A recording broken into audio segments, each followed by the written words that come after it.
2014 sebenarnya saya ini mau mendukung Pak Prabowo. Sampai di suatu hari bak mobil disaliplah saya ini oleh rombongan Pak Jokowi di dekat Bundaran HI. Ketika berdua sama beliau, tiba-tiba Pak Jokowi mengatakan, kalau saya sendiri yang maju bagaimana istilahnya gitu. Loh, sampean pengen jadi presiden? Iya, Pak Jokowi. Secara etika politik, Anda tidak bisa menyalonkan jadi presiden. Sebabnya apa? Sebabnya karena Pak Jokowi jadi gubernur sekarang ini. Tetapi saya akan mencari yang namanya etika spiritual. Apa itu etika spiritual? Etika spiritual itu adalah karmanya Pak Prabowo. Terus caranya gimana? Caranya Anda tetap jadi gubernur di sini, biar saya yang kemudian melakukan hal tersebut. Sampai kemudian ya kurang lebih 2 bulan saya baru dapat jawabannya. Saya dapat jawaban itu di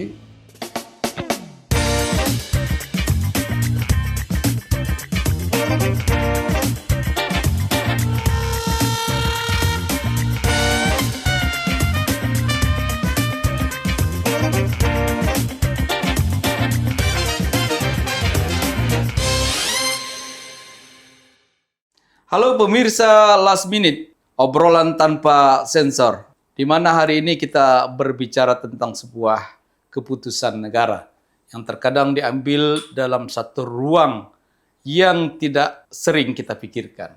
Bahkan ruang hampa itu banyak menimbulkan satu keputusan-keputusan yang di luar nalar kita. Hari ini kita kedatangan narasumber yang memang sangat capable, 2 periode mendampingi pemimpin negara kita. Dia adalah sosok Joko Widodo. Di belakangnya adalah seorang penasehat spiritual, Bapak Sri Eko Srianto. Pak Eko, apa kabar hari ini? baik Gus Pani. Wah, Dan jangan lupa, Gal Gendu. Gal Gendul.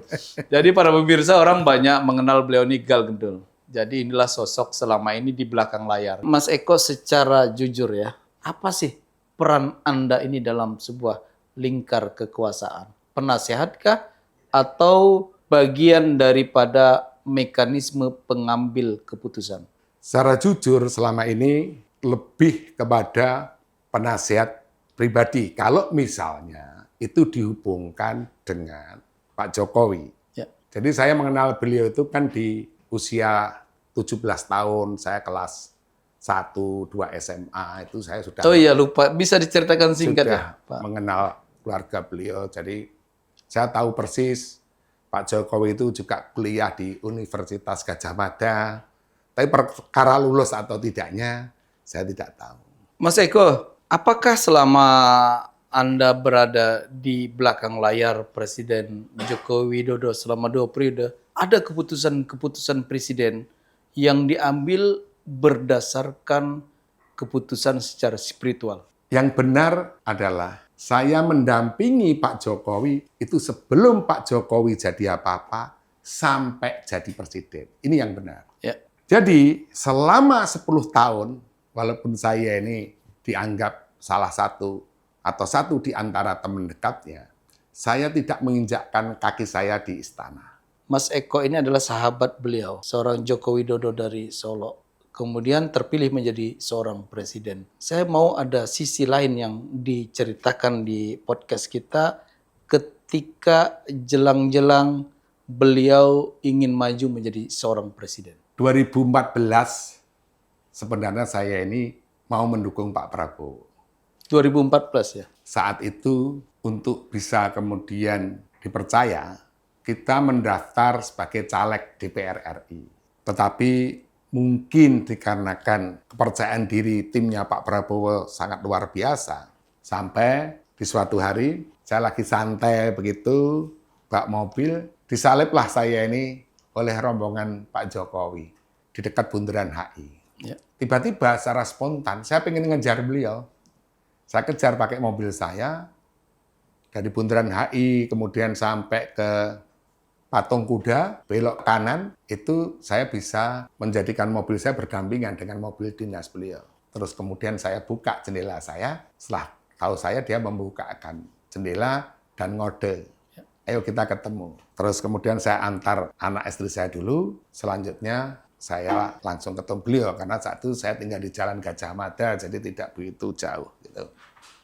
Nah, ketika berdua sama beliau langsung menanyakan, Pak Eko, apa sebabnya Bapak mau mendukung Pak Prabowo? Saya bilang pada beliau, saya ini gegeden ya kurang cagak. Terlalu besar tanggung jawab, tapi tidak punya tiang untuk menopang tanggung jawab saya ini. Sampai kemudian kami bersama di dalam suatu gerakan perkumpulan yang dinotariskan aktenya bersama Kiai Haji Abdurrahman Wahid, terus kemudian Sri Susunan Pakubuwono XII, saya sendiri. Nah, sejak saat itu kita ini secara pribadi punya tanggung jawab besar, tanggung jawab moral. Apa nama forum yang dibentuk saat itu dengan Pak Abdurrahman Wahid? Namanya Gerakan Moral Rekonsiliasi Indonesia. Gerakan Moral Rekonsiliasi Indonesia. Ya, atau dalam hal nilai yang lain disebut rekonsiliasi bangsa dan negara Indonesia. Karena saya ini pendiri Gerakan Moral Rekonsiliasi Indonesia, padahal saya ini dipilih menjadi ketua. Di mana untuk bisa terjadi rekonsiliasi bangsa dan negara Indonesia, saya harus mendorong, membantu seseorang untuk kemudian menjadi presiden. Dan saya berpikir Pak Prabowo itu punya kursi. Walaupun lebih tepatnya tidak berpikir, saya dapat petunjuk beliau itu punya kursi. Nah, terus Pak Jokowi bertanya lagi, jelasnya bagaimana? Ya. Saya mengutarakan, yen panjenengan percaya saya ini Semar, dulu saya lebih gemuk dari sekarang. Semar ini wis ditolak Prabowo. Jadi Semar ini sudah ditolak oleh Prabowo. Tiba-tiba Pak Jokowi mengatakan, yen kula mawon pripun. Nah, saya terkejut kan. Kalau saya sendiri yang maju bagaimana istilahnya gitu. Loh, sampean pengen jadi presiden? Iya. Saya salaman di artinya membuat komitmen dulu lah kita. Iya. Akhirnya saya salaman. Itu waktu itu posisi wali kota Solo. Oh, gubernur DKI. Iya, gubernur DKI. Iya. Setelah salaman, saya bilang, Pak Jokowi, secara etika politik, Anda tidak bisa menyalonkan jadi presiden. Sebabnya apa? Sebabnya karena Pak Jokowi jadi gubernur sekarang ini. Yang membantu, yang memberi kesempatan politik, yang mendukung pendanaan, itu adalah Pak Prabowo. Ya. Tetapi saya akan mencari yang namanya etika spiritual. Etika spiritual. Apa itu etika spiritual? Etika spiritual itu adalah karma. Karmanya Pak Prabowo. Terus caranya gimana? Caranya Anda tetap jadi gubernur di sini, biar saya yang kemudian melakukan hal tersebut. Sampai kemudian, ya kurang lebih 2 bulan, saya baru dapat jawabannya. Saya dapat jawaban itu di Ternate, di Kesultanan Ternate, karena diundang oleh almarhum Sultan Mudafar Shah di acara beliau begitu. Nah, setelah saya dapat jawabannya, saya langsung balik ke Jakarta, kemudian saya mengutarakan, Pak Jokowi, Anda maju menjadi capres. Karena sudah ketemu jawaban dari karmanya Pak Prabowo. Apa karmanya Pak Prabowo? Karmanya Pak Prabowo adalah dia hanya akan bisa dikalahkan oleh juniornya. Nah, Anda itu juniornya Pak Prabowo. Karena Anda yang menjadikan Pak Prabowo. Yang mendukung Pak Prabowo. Hanya bisa dikalahkan karena juniornya. Apa alasannya? Karena Pak Prabowo saat itu ketika masih di militer, dia junior, seniornya kalah semua sama beliau. Karena beliau mantu presiden dan anak seorang pegawai ekonomi. Itu nanti beliau akan menghadapi karma. Caranya pripun? Ya udah sampean di sini, saya yang kemudian menjalankan. Dan ini ikhlas loh ya.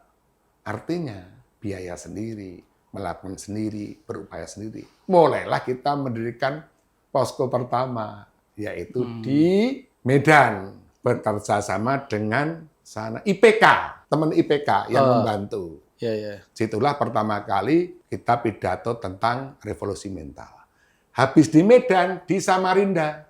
Di Samarinda saya ketemu almarhum Pangeran Hari Gontokusumo plus almarhum Abun Oh ya, Heri Susanto. Heri Susanto.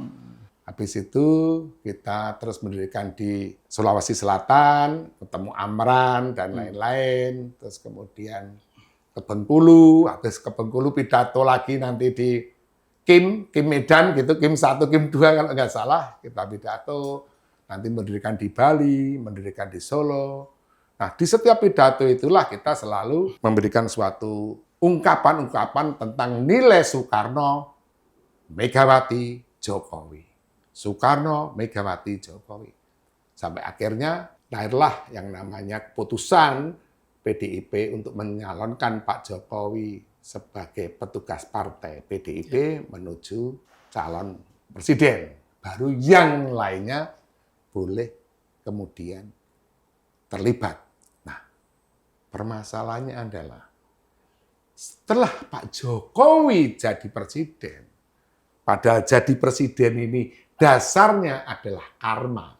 Inilah yang kemudian menjadi suatu nilai pembahasan, yaitu jangan-jangan Pak Jokowi sewaktu menjadi presiden, dia menjauh dari karma baik tentang tugas dan kewajibannya, serta tanggung jawabnya menjadi kepala negara. Memang menarik, Bapak bilang Bapak adalah salah satu orang tokoh spiritual di balik Pak Joko Widodo. Bahkan semenjak Gubernur DKI, kemudian beranjak ke Presiden 2 periode. Nah, pernah nggak Mas Eko menemukan momen-momen di mana keputusan-keputusan penting diambil oleh seorang Joko Widodo itu bukan pertimbangan rasional, pertimbangannya adalah irasional? Menurut saya, perpindahan ibu kota itu irasional. Perpindahan Ibu kota negara itu irasional, tapi tidak spiritual. Tapi tidak Tidak spiritual. spiritual. Bisa dijelaskan? Kalau kita membuat keputusan suatu perpindahan ibu kota, maka kita harus kemudian belajar, mengkaji, menilai. Tapi sebelumnya saya garis bawahi dulu ya. Ya. Bukan saya tidak setuju tentang perpindahan ibu kota negara. Ya. Bukan itu.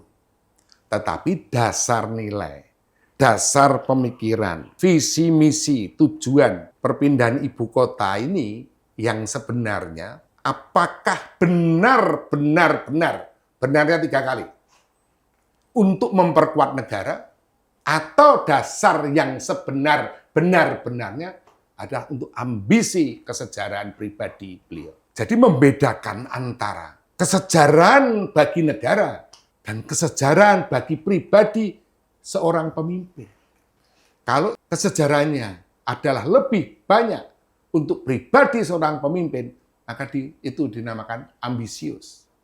Nah, kalau sudah ambisius, itu meninggalkan yang namanya norma. Tapi masalahnya, norma ini adalah norma untuk negara. Norma kebijakan daripada politik negara. Norma kebijakan dari suatu negara yang membawa tanggung jawab 280 juta rakyat Indonesia. Nah, kalau kemudian pemimpin belum menemukan jati diri kepemimpinan, nah, ini yang penting. Apalagi kalau jati diri itu menjadi zat. Ketika itu menjadi zat, maka zat Allah, zat Tuhan, bahasa buminya begini. Rahana muha karana, rahana janataratu, juma miha rahanatara, tama rahanatara. Sudah aku kemudian memberikan zat dan roh, apalagi kepada mereka yang sudah kemudian aku persiapkan untuk menjadi rasul-rasul dan utusanku, termasuk mereka yang memimpin suatu bangsa-bangsa. Artinya ada zat Allah untuk pemimpin. Ada jiwa Tuhan. Nah, kalau bicara jiwa Tuhan, jiwa Allah pada seorang pemimpin, maka kemudian to all. Pemimpin itu harus untuk semuanya. Pemimpin itu untuk umatnya. untuk bangsa dan negaranya. Dia sudah tidak bisa memperdayakan, oh ini dari partai mana, partai pendukung, atau partai yang tidak mendukung, oh ini agamanya apa. Udah nggak bisa. Apalagi kalau kemudian mengutamakan keluarga dan anak-anaknya. Zat Allah akan hilang pada pemimpin tersebut. Ketika zat Allah hilang, roh Allah kemudian menjauh, maka yang terjadi adalah penghujatan. Yang terjadi adalah kesombongan. Yang terjadi adalah caci maki. Jiwa untuk melindungi, untuk mempersatukan. Jiwa yang kemudian harus dihargai, dihormati. Itu Tadi sirna. sempat disinggung sedikit tentang pemindahan ibu kota negara Nusantara ke Kalimantan Timur. Dalam kacamata Mas Eko, apakah itu murni kepentingan politik atau ada faktor lain yang tidak pernah diumumkan di negeri ini? Jadi kami kenal dengan Kerajaan Kutai Kertanegara ini sejak tahun 99. Dari tahun 99. Di zaman bupatinya almarhum Pak Saukani. Berarti secara implisit, Mas Eko mengatakan pemindahan ibu kota negara itu bukan hanya kepentingan ekonomi, tapi ada pertanyaan besar, kenapa ibu kota negara itu dipindahkan ke Kalimantan? Karena kami kenal lama dengan Sultan yang mulia. Sehingga sewaktu saya sungkem kepada beliau, sungkem itu menunjukkan kehormatan, Ya. di situ saya mengutarakan kepada beliau dengan bahasa yang pastinya luhur dan berbudi. Saya mohon keikhlasan, kalau dalam bahasa Jawa itu izin palilah, keikhlasan beliau untuk nanti wilayah beliau dipakai untuk kepentingan bangsa dan negara. Oh, sudah izin ya dulu Saya izin kepada beliau. sama Ayahanda Sultan Aji Salahuddin II. Ya, Ya. 4 mata. Gitu. Ketika Tapi itu Pangeran Aji kan saat itu juga ada. Kita kan sultannya Iya, sebagai iya, iya. keluarga kan urutan itu, ya kan? Kan kita masuk keluarga saya. yang sekarang udah jadi raja Pangeran Betul. Rodi ya. Ya. Ya, ya. Sewaktu kita mau memakai suatu wilayah adat, tanah, silsilah keluarga dan negara, Mula Warman. Tidak kemudian semata-mata karena saya ini kepala negara, saya ini kepala pemerintahan, dengan mudah kemudian cukup membuat undang-undang ataupun keputusan presiden untuk memakai tempat tersebut. Tetapi ada tadi izin palilah, keikhlasan yang harus mestinya diteruskan oleh presiden.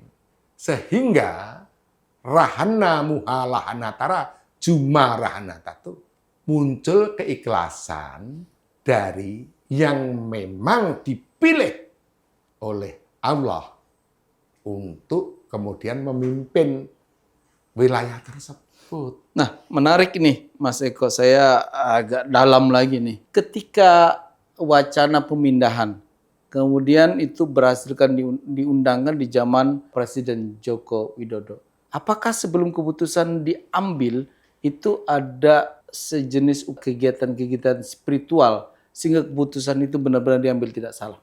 Kan Bapak yang lebih paham dari kacamata itu. Yang jelas bukan saya. Ya Nah, kan? pertanyaannya apakah ada? Saya tidak tahu. Masa tidak tahu ketika Saya itu mendampingi Pak Jokowi sebelum jadi apa-apa, hanya sampai jadi presiden. oh hanya sampai jadi Hanya presiden? sampai jadi presiden. Oke. Jadi saya tidak terlibat dalam 10 tahun pemerintahan Pak Jokowi. Berbicara tentang bagaimana peran kebijakan negara, menata negara. Ini kan sangat tidak sederhana. Amat sangat Ya. tidak sederhana. Apalagi akan memulai zaman baru. Perpindahan ibu kota. Kalau dalam konsep dulu, di dalam sejarah kepemimpinan, itu memulai zaman baru. Bisa dikatakan memulai ibu kota baru, memulai negara baru. Memulai kehidupan baru. Memulai kehidupan baru. Ya. Maka dulu kita mengenal yang namanya konsep babat alas. Membangun negara baru itu seperti kita akan masuk ke hutan. Belum ada jalan. Pernah nggak ide dan gagasan seorang Mas Ri Eko itu mampu merubah kebijakan yang dibuat Joko Widodo saat itu? Pernah? Hampir tidak ada. Hampir tidak ada. Tidak ada, karena saya tidak menginjakkan kaki, saya di istana, sehingga kita hampir bisa dikatakan 0% campur tangan. Tetapi saya masih melaksanakan tanggung jawab saya. Apa? Tanggung jawab spiritual. Nah ini menarik nih. Mas Eko, ketika Anda mendampingi Joko Widodo saat-saat ingin menjadi seorang presiden, ada nggak sesuatu yang selama ini tidak pernah diungkap ke publik yang Mas Eko tahu? Bisa sampaikan ke pemirsa. Ada suatu peristiwa memang. Terjadinya bukan pada saat dia mau jadi presiden. Tapi waktu ingin jadi wali kota, saya mengajak beliau untuk ziarah. Tempatnya di Astana Utara. Astana Utara. Ya. Di mana tuh, Mas Eko? Astana Utara itu di Kelurahan Nusukan, Kecamatan Banjarsari, Kota Surakarta. Oke. Kampung Nusukan itu kampung saya. Tapi di situ dia ada makam daripada Kanjeng Gusti Pangeran Aryo Adipati Mangkunegara VI.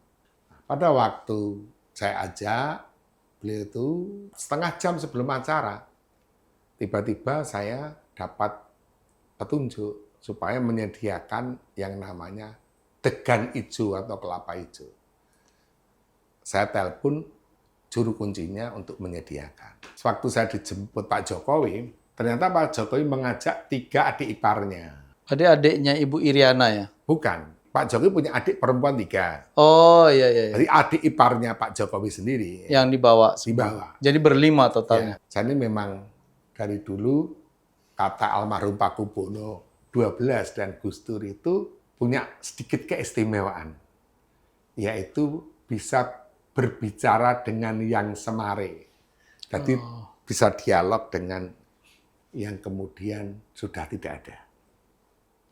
Nah, dalam hasil dialog itu, saya mesti harus kemudian memberi minum air kelapa hijau ini ke Pak Jokowi. Akhirnya diminum oleh Pak Jokowi, terus kemudian saya minta untuk adik-adiknya minum juga, saya minta Pak Jokowi minum lagi, dia minum lagi.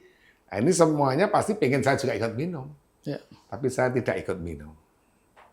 Dan itu juga saya tahu risikonya ataupun dampak atau tanggung jawabnya. Saya tidak ikut minum. Yang jelas itu memang kelapa itu besar sekali dan sampai hari ini saya belum pernah melihat kelapa sebesar itu. Berarti itu pertama kali dan terakhir. Lihat kelapa besar itu. Iya, sebesar itu. Nah, selesai acara, saya dijemput oleh sopir saya sendiri, Pak Jokowi langsung pulang dengan Iparnya. adik-adik iparnya pulang ke rumah. Nah, permasalahannya adalah saya merasa dikejar-kejar dan kemudian para leluhur itu pengen bertanya ke saya, mengapa saya memberikan minum air kelapa kepada Pak Jokowi. Jadi perlu dipahami bahwa walaupun saya dekat dengan raja, walaupun saya dekat dengan tokoh, saya ini lugu juga, polos begitu. Ya, saya hanya melakukan apa yang petunjuk saya. Saya kaget ketika dimintai pertanggungjawaban. Ya, padahal yang Mas Eko tidak tahu. Yang saya tidak tahu pertanggungjawaban seperti apa dan seberat apa. Gitu.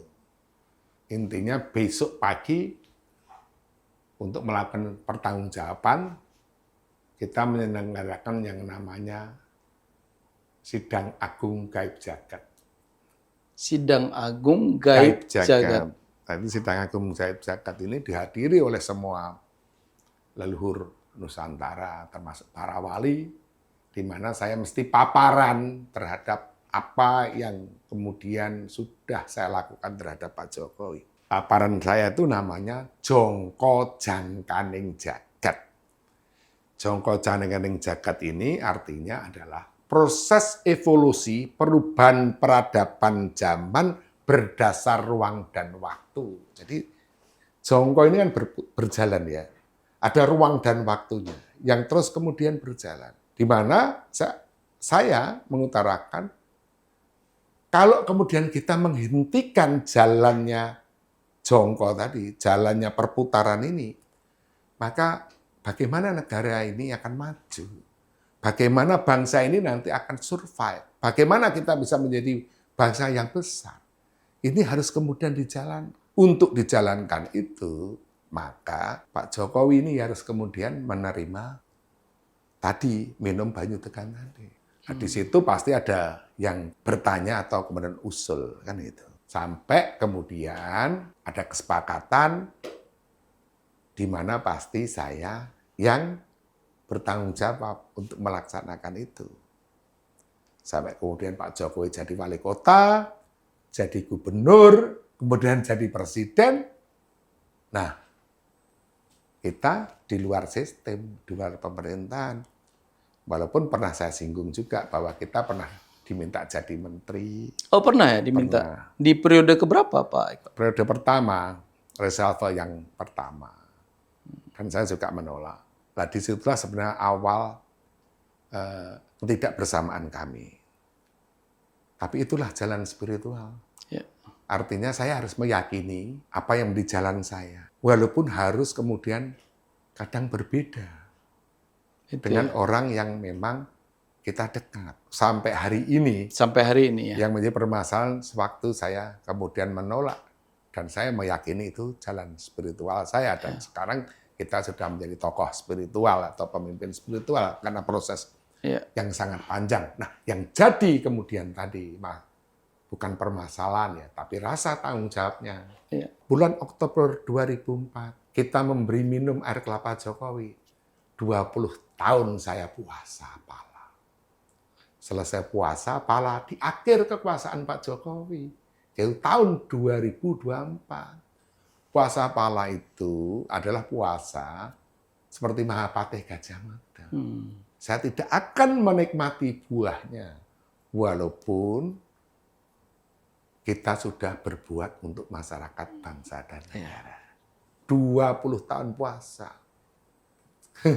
Jadi 20 tahun ya? 20 tahun. Nah, ini kita bicara hari ini. Seandainya Mas Eko nih diberikan kebebasan untuk berbicara tanpa konsekuensi, apa sebenarnya ingin dibuka ke publik yang selama 20 tahun puasa palapa ini? Apa yang ingin disampaikan ke pemirsa, ke publik yang selama ini dipendam oleh seorang orang dekatnya Joko Widodo?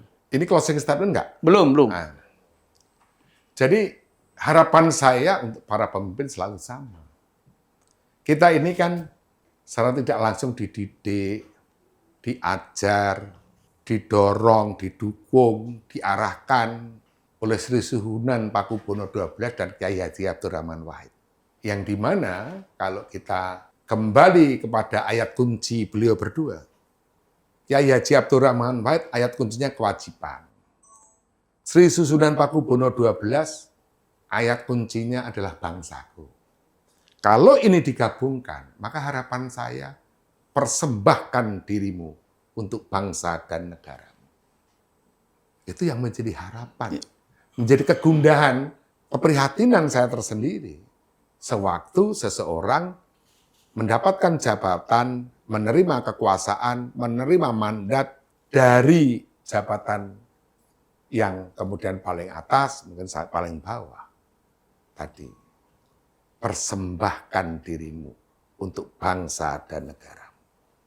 Itu harapan saya. Dalam kacamata spiritual, apakah pemimpin hari ini yang notabene adalah Prabowo Subianto, presiden kita, benar-benar seorang pemimpin atau hanya sekedar mengikuti jejak langkah pemimpin sebelumnya? Oke, yang pertama, saya setuju dengan pendapat Pak Prabowo bahwa pemimpin harus kemudian memahami step by step, tahapan demi tahapan kepemimpinan nasional, karena beliau seorang pemimpin, dan melanjutkan tahapan-tahapan berikutnya. Istilahnya begini, saya yakin Pak Prabowo belajar dari konsep kepemimpinan yang lalu, dari mulai Bung Karno sampai hari ini. Karena ada istilah, bangsa yang meninggalkan zaman ke zaman dari bangsanya sendiri, maka bangsa tersebut dikalahkan oleh zaman itu sendiri. Kita bisa belajar dari zaman Orde Lama. Zaman Orde Lama menghilangkan zaman kerajaan. Seolah-olah zaman kerajaan itu identik dengan feodal, kolonial, penjajahan. Sampai kemudian tidak dilibatkan dalam sistem bertata dan bernegara ini. Sewaktu kemudian Orde Baru memimpin, ditinggalkanlah Orde Lama. Seolah-olah Orde Lama itu juga tidak ada baiknya. Semuanya buruk. Saat itu kita masih mendengar, oh Orde Lama. Padahal sebenarnya enggak. Orde Lama itu ya kata pemikiran seorang Prabowo, dia tuh meletakkan pondasi. Yang baik diambil, yang tidak baik ditinggalkan. Tetapi karena pemerintahan Orde Baru, ya ini secara umum, seolah-olah Orde Lama itu tidak ada baiknya. Sewaktu terjadi Orde Reformasi, juga hal yang sama. Orde Baru seolah-olah tidak ada baiknya. Ini yang kemudian terjadi. Sampai kemudian Pak Prabowo, beliau berpikir berbeda. Nah, inilah yang disebut spiritual kenegaraan. Inilah yang disebut spiritual nasionalisme. Jangan hanya berpikir spiritual itu klenik. Tadi saya utarakan, spiritual sangat rasional. Spiritual kenegaraan itu jelas sekali kemudian nilai dan bentuknya. Jelas sekali progresnya gitu. Jadi kalau ada yang mengatakan ke saya, Pak Eko, Pak Prabowo itu nggak spiritual ya? Oh enggak. Pak Prabowo itu dia memiliki spiritual yang mendasar. Orang ikhlas kok. Kata Gus Dur, Pak Prabowo itu adalah orang yang paling ikhlas terhadap bangsa dan negaranya. Dan nanti kalau sudah jadi presiden pada usia yang tua. Hanya mungkin kita bisa memberi masukan misalnya tentang konsep-konsep kesejarahan. Jadi ini yang mungkin perlu disinergikan. Misalnya, orang mau bertanya-tanya, ataupun orang banyak yang tidak setuju. Mengapa Pak Prabowo menampung juga menteri-menterinya Pak Jokowi kan gitu. Iya. Ini realitas yang benar terjadi gitu loh. Tetapi ingat loh, Pak Prabowo berpesan, boleh kalian dulu melakukan sesuatu hal yang tidak baik. Tetapi di zamanku kalian harus benar-benar berbakti, mengabdi kepada bangsa dan negara ini. Benar kan, Gus? Ya. Sewaktu suatu kondisi negara sudah sampai pada suatu permasalahan, karena permasalahan akhlak dan moral, sedemikian rumit daripada permasalahan negara itu, sampai jalan keluar dari suatu penyelesaian masalah sudah tidak ada. Seumpamanya kayak masuk hutan, nggak ada jalan. Nggak ada kompas, nggak ada kompas, nggak ada petunjuk. Kedua, perilaku manusianya sudah seperti hewan. Apa artinya? Hukumnya hukum rimba. Siapa yang kuat, dialah yang menang. Aturan, undang-undang semuanya tidak diberlakukan. Kalah dengan tadi. Siapa yang punya kekuatan. Ini sudah terjadi nggak menurut Gus Pani? Nah, ketika kemudian sudah terjadi, ada seorang pemimpin. Dia ingin kemudian membuat zaman baru pada negara tersebut. Adanya manusianya, berperilakunya seperti hewan. Siapa yang kemudian mau diajak? Ya adanya mereka kok.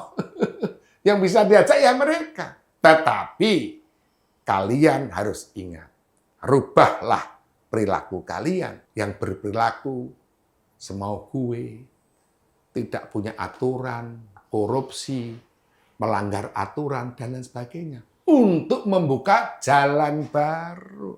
Di hutan itu sekali sabit dikayuhkan, terbuka jalan. Di depannya sudah tidak ada jalan lagi. Ini kondisi sekarang bangsa dan negara kita. Sudah ada sistemnya, sudah ada aturannya, sudah ada undang-undangnya. Juga dilanggar kemarin itu. Nah, sekarang dalam kondisi seperti ini masih ada lagi permasalahan global, permasalahan internasional. Ada perang, carut-marut permasalahan dunia. Ini tantangan besar yang dihadapi. Maka saya bisa mengerti dalam spiritual kenegaraan ini. Sewaktu kemudian Presiden Prabowo, dia harus berselancar di antara kepentingan negara Amerika. Presiden Prabowo harus berselancar di antara kepentingan negara Cina, Arab, dan lain sebagainya. Bisanya berselancar. Itulah makna politik bebas aktifnya seorang Prabowo. Nah kalau tidak berselancar, ombaknya sedikit kecil, ya kan ya pasti kena ombak, habis hilang. Ini jujur ya, dalam kacamata spiritual, siapa sih sebenarnya yang paling berkuasa? Manusiakah atau ada kekuatan lain di balik itu? Dalam pandangan spiritual. Ya. Jadi jelas kalau dalam konsep asli bangsa Nusantara, yaitu manusia, alam, dan Tuhan. Atau Tuhan, manusia, dan alam.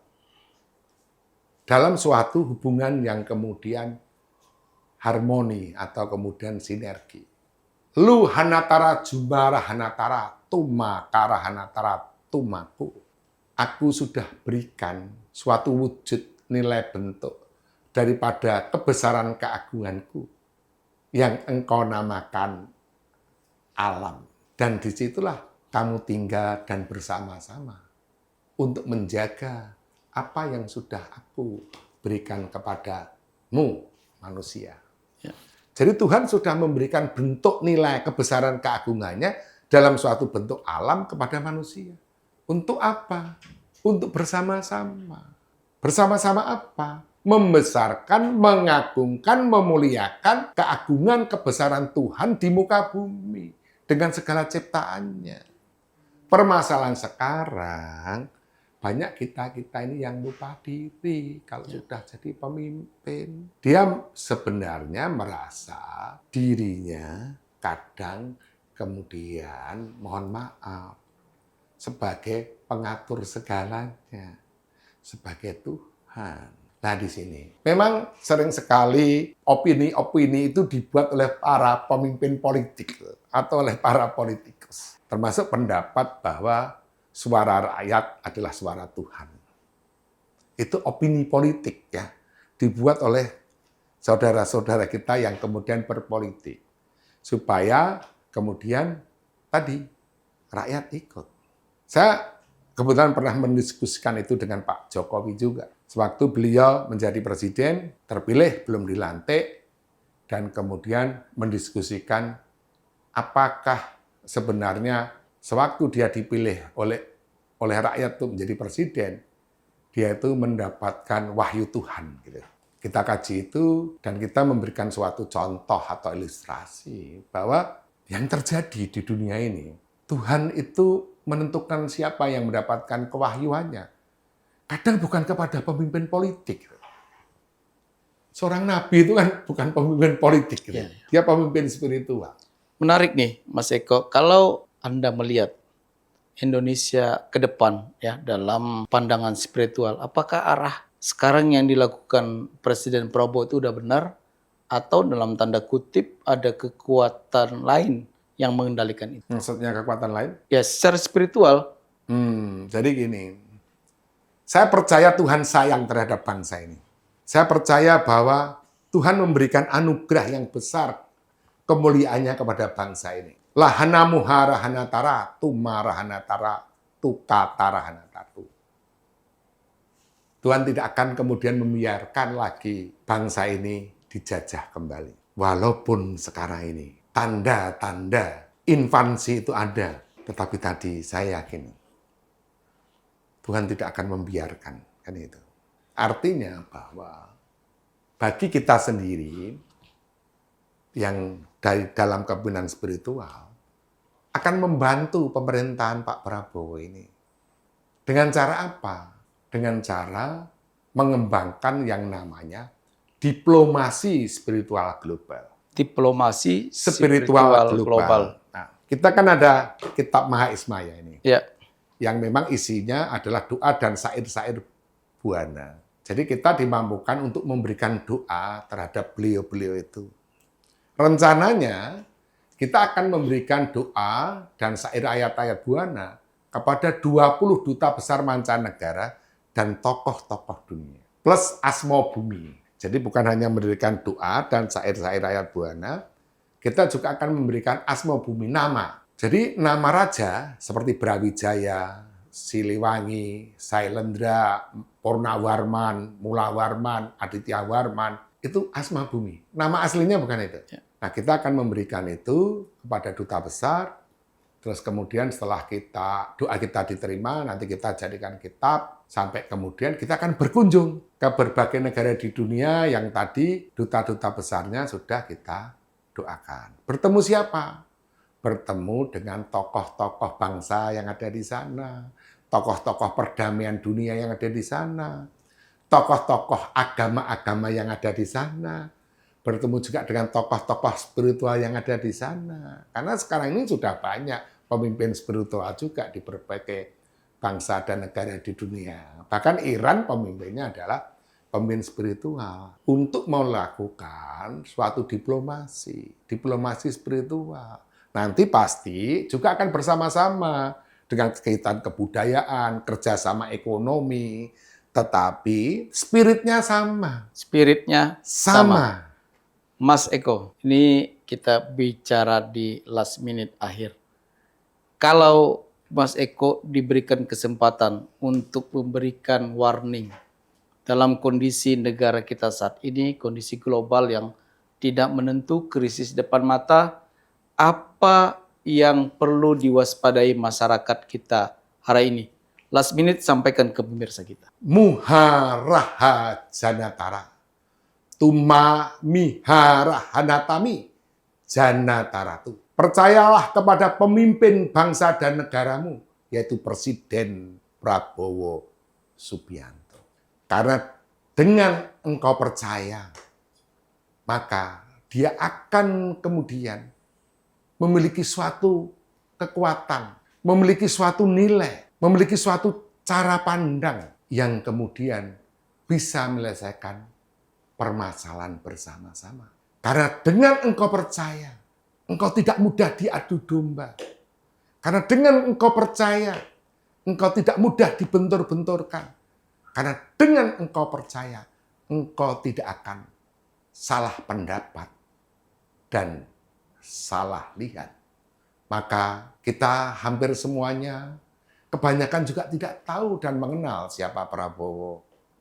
Tetapi apakah tidak lebih baik kita bersama-sama memahami apa yang sudah diutarakan oleh Gus Dur, bahwa Prabowo adalah orang yang paling ikhlas terhadap bangsa dan negaranya, dan nanti kalau sudah tua baru akan menjadi presiden.